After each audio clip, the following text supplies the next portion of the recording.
Dear Senator Warren, good morning. Over the last decade, you have fought for meaningful causes that improves human freedom and prosperity for many, for which you have earned my deep admiration. Oftentimes saying to myself, gosh, only if this lady was our president, America would be greener, happier, and more prosperous. I've followed you very closely in admiration for things you have fought for. But you are tragically missing what the spirit of the 99.9% is about, especially when it comes to decentralization and freedom. You are someone that I've always respected, so when you made false slash ignorant slash misunderstood statements about Bitcoin and what our movement is about, I felt that I needed to speak up.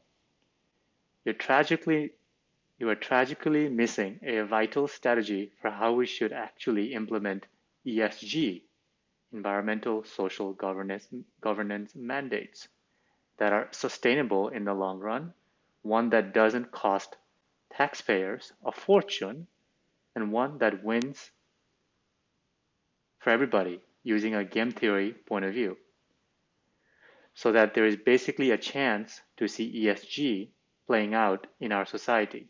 So let's begin. In summary, Bitcoin will accelerate our society to go green quicker and faster using market forces instead of failed government policy, which is largely a patchwork and done mostly for the charade and photo ops by the politicians and talking heads in power. Bitcoin will provide an opportunity for universal basic income and restore human dignity. I'll talk about why that is. Bitcoin will equilibrate the wealth divide in the globe, where 1% control 99% of the global wealth. This is one of the things that you have fought for the last decade. And I will explain to you why I think this is happening. Bitcoin will make our societies safer as it will fight crimes by tracing the path of money flow associated with the criminal.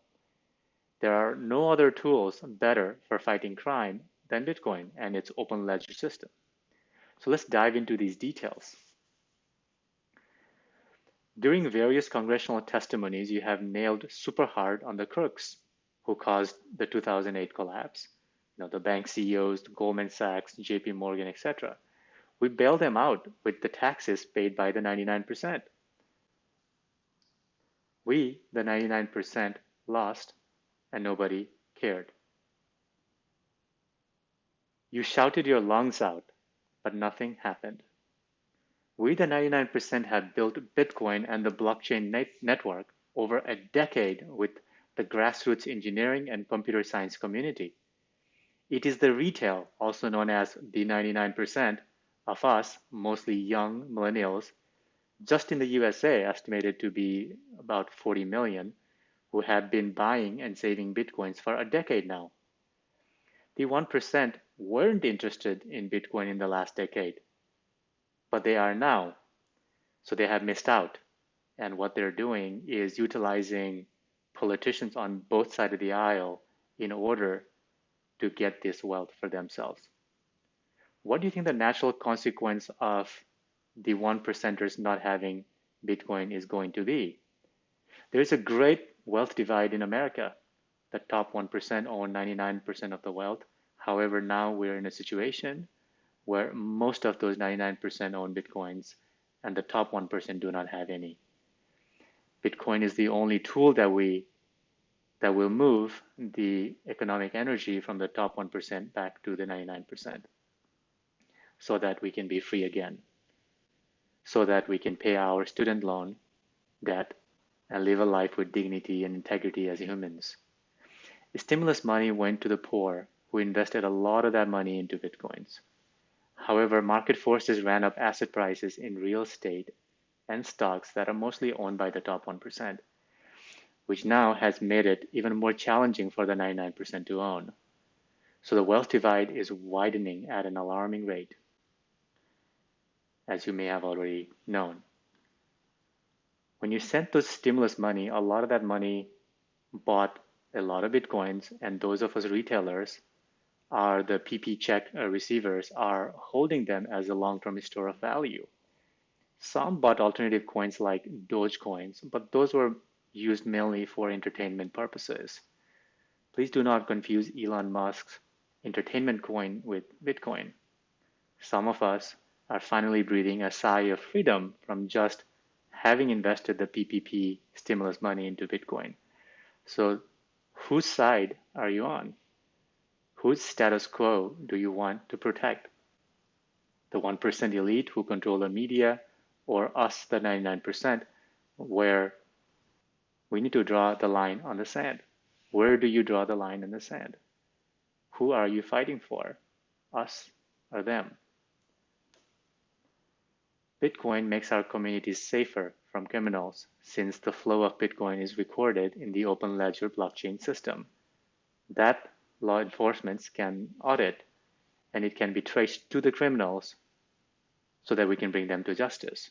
This would have been impossible with paper money. For example, with the recent incident with Colonial Pipeline hack, most all of that money was recovered thanks to Bitcoin. Bitcoin requires energy to protect its hash function, but that is only the case until all the 21 million Bitcoins are processed. The issue is not that it uses energy. We use energy when we eat and to carry out everyday bodily functions. The issue is on the quality of energy, not the quantity. Bitcoin is the only system where energy use is monetizable at the location where energy is produced. This will accelerate the adoption of solar and wind farms because excess energy that doesn't flow into the grid is monetizable instead of wasting it away.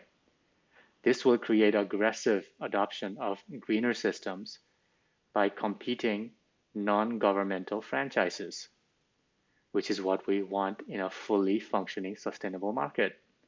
Furthermore, dirty energy can be taxed with carbon tax. Unlike the fossil fuel industry, which rejects carbon tax at every corner, Bitcoin miners will welcome carbon tax. In fact, Bitcoin miners will probably be the only ones who provide liquidity to the very carbon credit system that you want to create. Over time, miners will shift completely over to geothermal mining and captured heat, wasted heat, which, mind you, can be as much as 20 to 30% of what was actually used. The next topic that you're so passionate about is the universal basic income. So universal basic income is something you talk about a lot, right? So one of the things that the Bitcoin ecosystem provides is the ability to generate interest in these assets, which is far higher than nominally negative interest rate carried out by the US dollar system and the banking system. For example, I'm planning on using some of my Bitcoin assets to generate cash flow via the market interest rates, which would then go into paying my grocery and pay my credit card bills. So whose side are you on? Do you want to fight for me or JP Morgan? Let's draw a line in the sand. ESG has social and governance component to it as well, not just the environment, but the social and the governance aspect. So take a look at what's happening in El Salvador, how a tiny country of 6 million people is innovating the payment system with Bitcoin network, such that there is financial inclusivity to everyone. Then there is governance. Bitcoin was created so that it is governed by the people, for the people, the very purpose of the existence of US Constitution. So whose side are you on? Do you still support democracy? Do you think people should be able to think for themselves, motivate themselves, and live a decent, dignified life? I would like you to think about these issues as they are much deeper than what you might hear superficially on the talking heads and the popular media. Thank you.